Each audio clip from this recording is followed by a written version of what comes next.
प्रकृति ने हम सबको एक आज़ादी के साथ इस संसार में पैदा किया है कि हम अपने शरीर को जैसे भी रखना चाहें रख सकते हैं। हम अपने मन को पॉजिटिव रखें, नेगेटिव रखें, ये हमारे हाथ में है। हमें इसकी आज़ादी उसने दी है कि हम कैसे अपने जीवन को सोच सकते हैं। वैसे ही जैसे उसने हर प्राणी को यहाँ पे आज़ादी दी है, इस प्रकृति में देखें यहाँ सब कुछ आज़ाद है। और जब जहाँ जीवन में बंधन आने लगते हैं वहीं जीवन में दुख आने लगते हैं, वहीं हम कुंठित हो जाते हैं, वहीं हम डिप्रेशन में जाने लगते हैं, जहाँ पर हमें अपनी आज़ादी छिनती नज़र आती है। रिश्तों में मैं अक्सर देखता हूँ जहाँ हम साथी होते हैं वहाँ वो दोनों एक दूसरे को बंधन में बांध के चलते हैं कि ऐसा करना है, वैसा नहीं करना है, ऐसा होना चाहिए, वैसा नहीं होना चाहिए।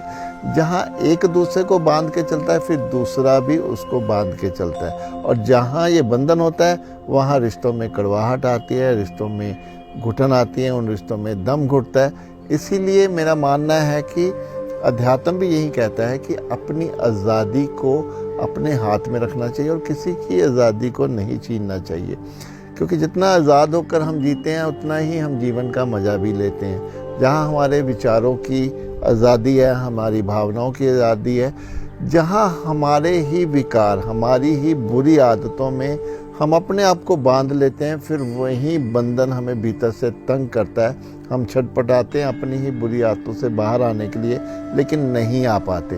वो तभी है कि जब हमें अपने आप को इतना आज़ादी से नहीं जीते, अपना आज़ादी अपने भीतर उसकी जो पावर है, उसकी जो ताकत है आज़ादी की, उसको अपने जीवन में हम यूज़ करके नहीं चलते हैं। इसीलिए ध्यान हमारा बहुत साथ देता है, एकांत हमारा बहुत साथ देता है। जितना हम अपने भीतर के बंधनों से भी मुक्त होते चले जाते हैं, जितना अपने इम्प्रेशन से हम मुक्त होते चले जाते हैं, वैसे भीतर हमारे जैसे आज़ादी बढ़ती है, वैसे ही हम जिंदगी को सही मायने में भरपूर जीना शुरू करते हैं। तब जीवन में खुशी भी आती है, आनंद भी आता है, शांति भी आती है।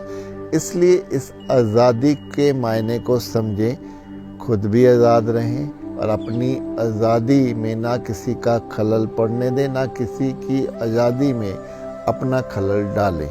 अगर हम इतने आज़ाद ख्यालों से, इतने आज़ाद तरीके से अपने जीवन को जीना सीख जाते हैं, फिर प्रकृति हमें इस बंधनों से, कह सकता हूँ कि एक जीवन मरण के बंधनों तक से हमें आज़ाद कर देती है।